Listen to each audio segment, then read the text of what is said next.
Terima kasih pemirsa, Anda masih bersama kami di Liputan Metropolis Malam. Masalah tambang batubara di Muara Enim mulai dari tambang ilegal hingga kerusakan lingkungan terus jadi persoalan.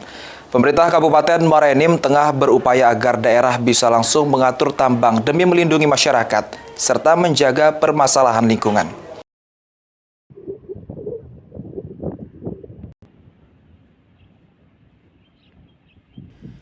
Berbagai masalah muncul terkait kegiatan tambang batubara di kawasan Muara Enim, mulai dari perusahaan besar, tambang rakyat hingga tambang ilegal yang kerap menimbulkan konflik dengan masyarakat.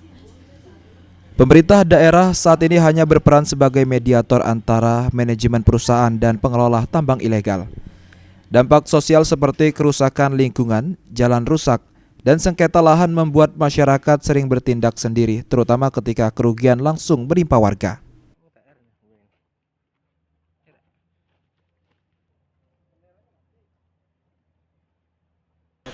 Bupati Muara Enim Edison mengatakan pemerintah daerah sering kesulitan menyelesaikan permasalahan tambang batubara karena kewenangan pengaturan pertambangan berada di pemerintah pusat.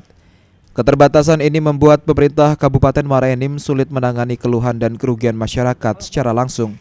Meski demikian, pemerintah daerah terus berupaya menjadi mediator dalam setiap konflik yang melibatkan masyarakat dan aktivitas tambang di wilayahnya. Tambang ini kan regulasi pusat itu bagaimana keberpihakannya kepada masyarakat. Kalau soal apa itu kan lingkungan, kalau soal apa namanya keamanan, jadi ada bicara, anggaplah misalnya kan ada yang dikelola oleh masyarakat tapi tidak ada bahasanya seperti ya, liar itu. Kabupaten kan terbatas. Nah mudah-mudahan tambang batubara ini masuk di situ. Nah kalau dia masuk.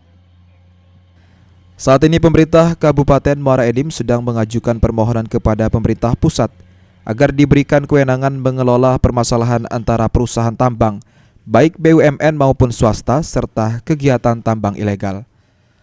Untuk tambang ilegal, pengelolaannya akan diserahkan langsung kepada perusahaan daerah agar dapat dibuat regulasi yang jelas, berstandar operasional, serta mampu menghasilkan pendapatan asli daerah atau PAD bagi Kabupaten Muara Enim. Mardiansyah, PAL TV.